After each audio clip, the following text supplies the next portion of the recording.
सांगलीतील मिरज विधानसभेवर शिवसेना उद्धव बाळासाहेब ठाकरे पक्षानं दावा केलाय। स्थानिक पदाधिकाऱ्यांचा निवडणूक लढण्याचा निर्धार आहे। वरिष्ठांकडे जागेची मागणी केल्याची पदाधिकाऱ्यांची माहिती आहे।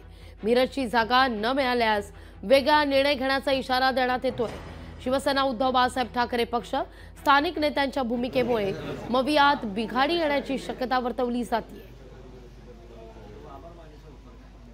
मुस्लिम असून सुद्धा मिरज विधानसभेसाठी 281 मतदारसंघात माझी मिसेस शो जैनब शकील पिरजादे उर्फ सरिता इंगडे या विधानसभासाठी लढवण्यासाठी आम्ही आघाडीकडे तिकीट मागलेलं आहे। राष्ट्रवादीकडनं मागणी केली आहे, अधिकृत मागणी केलेलं आहे आणि शिवसेनेकडनं मागणी केलं आहे की आम्हाला मुस्लिम दलित चेहरा हा मिरजेसाठी द्यावा। हे आरक्षित असल्यामुळं मुस्लिम दलित चेहरा इथं द्यावा। तर आयात उमेदवार इथं आणून ते आमच्यावर इथं मिरजकरांवर ते ठेवत असेल तर आम्ही त्या टायमाला जनतेने जे निर्णय दिला आम्हाला की त्या टायमाला आम्हाला तिकीट नाही दिलं तर आम्ही बंडखोरी करून ते इलेक्शन कसल्याही परिस्थितीत लढवणार।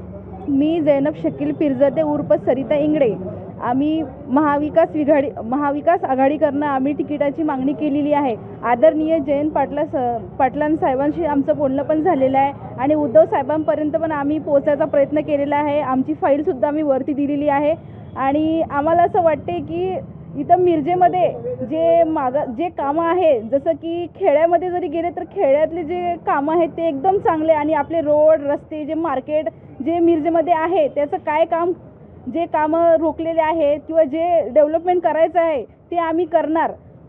जेणेकरून आम्हाला जर महाविकास आघाडीकडनं जर तिकीट मिळालं तर आम्ही चांगले काम करणार, ही आमची मागणी आहे।